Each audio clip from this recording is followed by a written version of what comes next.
আসসালামু আলাইকুম, প্রিয় দেশবাসী, সবাই কেমন আছেন?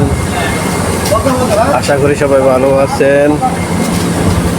বাংলাদেশে বিভিন্ন স্থানে রাসেল পাইপের একটা সাপ দেশে বিভিন্ন জায়গায় ছড়িয়ে পড়ছে। সবাই সাপ থেকে দূরে থাকবেন, ছোট ছোট বাচ্চাদেরকে খুব হেফাজতে রাখবেন। রাতের বেলা যেখানে যান না কেন খুব সতর্ক অবস্থায় থাকবেন।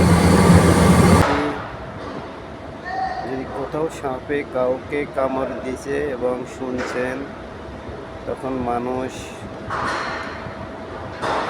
যখন যে বিপদে পড়ে তখন তার সেন্স ঠিক থাকে না।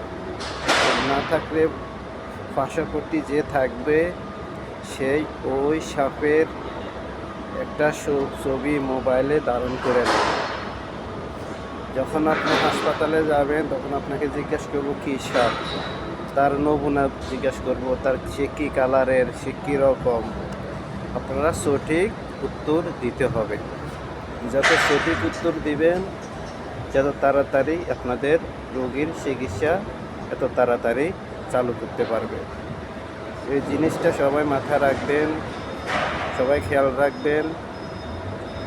সবার ফ্যামিলি শুভাকাঙ্ক্ষী ভাইয়েরা আমার, সবাই ছেলে মেয়ে, ছোট বাচ্চা এবং ফ্যামিলির মানুষ সবাই সতর্ক অবস্থায় থাকবেন। নিজেরাই থাকবেন, আবার অপরকেও থাকার জন্য চেষ্টা করবেন। সবাই ভালো থাকবেন। আসসালামু আলাইকুম ওয়া রাহমাতুল্লাহি ওয়া বারাকাতুহু।